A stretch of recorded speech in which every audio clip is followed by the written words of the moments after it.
It's a video on, I don't know how the phone is still making videos, I don't know. Cameras had it, phones had it. But this is not, no one talks about this, so I'll make a video on it.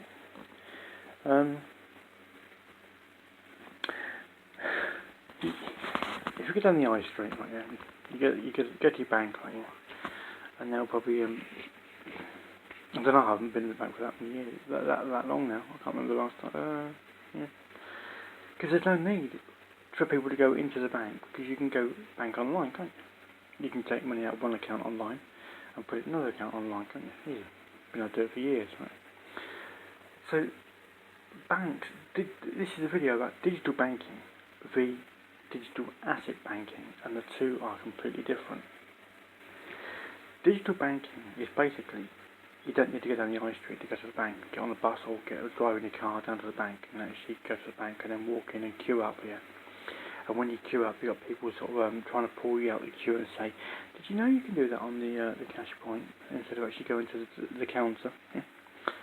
Sometimes people go into the counter, that's the only person they see and have a little natter to for days, if not weeks. Yeah.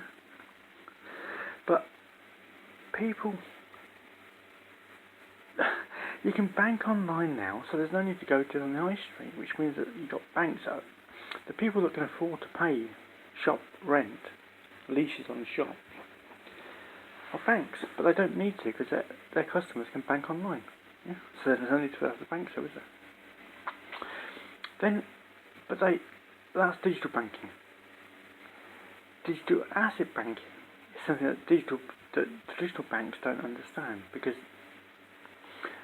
all a bank is effectively is a storage for traditional money, cash, which is no longer needed, because everyone just pays on a card. It comes in from a bank account onto the card, and it goes out with the card. Right? There's no need to even hold. Some people who use card only use card, don't use cash at all.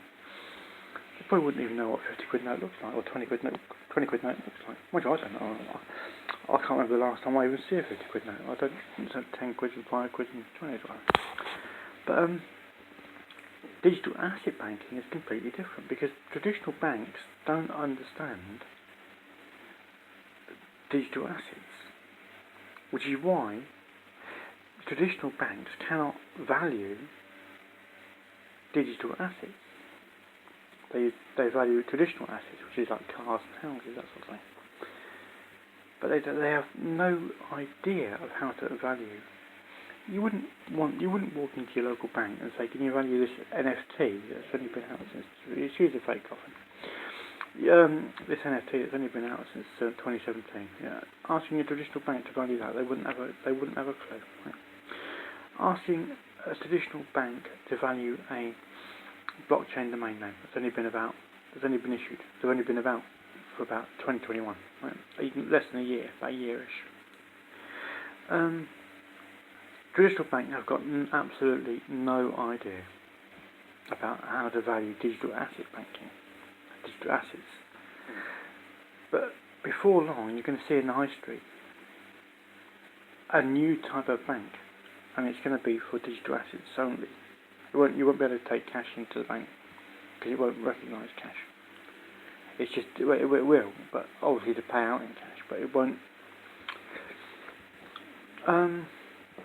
You may even see digital asset shops where people can walk in with NFTs off the high street and say prove which NFTs they own, like a pawnbroker, so NFT pawnbroker. So that could happen. NFT pawnbrokers may accept NFTs and just list them on an online platform like OpenSea and sell them that way. But they may lend against NFTs. They may lend against blockchain domains, but they don't understand GTLDs. Many of them don't. And then you've got crypto. Crypto's been about 13 years now. GTLDs have been about since Bitcoin's been about November 2008, which is 14 years, 22. It's 2022 now, so it's been about 13 and a half years. GTLDs have been about 9 years this year, 2022. So at some point, new GTLDs will start accruing value like Bitcoin did. But even that's it. As I'm speaking now, it's January the 1st, New Year's Day, 2022, and about 2 days ago, in December, about 29th, 30th December 2021, a couple of days ago, a website address sold for a new GTLD in .xyz extension, website address extension, sold for $15,000, which is about 11 grand, something like that, 11,000 quid for a website address, right? If you used to walk that into a pawnbroker's, they would say, what's that worth? We don't value that, we don't accept it, we don't. That's basically where we are. We've got a society where about 80%, 90% don't understand the digital economy, and we live in a digital economy with digital assets, which 90% of the economy, the society doesn't understand or recognise or value, and that's where we are. But GoDaddy, the world's biggest registrar, domain name registrar, where businesses and individuals buy website addresses, GoDaddy. You see it on the TV, I presume. I don't watch TV, so I wouldn't know. But they own if you ever see 123reg on the TV, I don't watch TV, so I wouldn't know. If you see 123reg or SEDO, they're all domain name registrars. But there's a global auction that's happened. It'll be this month. GoDaddy. So GoDaddy own the world's biggest domain name registrar, and they own the world's biggest domain name event, which is used to be held in Las Vegas, in the Tropicana Hotel, and it's now held in Texas, when you can actually go. But obviously, with the current situation of the world, health, virus and all that, you can't go in public, so it's online event. Just type in NamesCon into YouTube, and you'll see the event.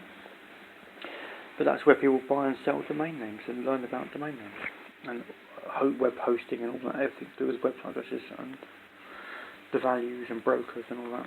They all meet at NamesCon every year, which is owned by GoDaddy.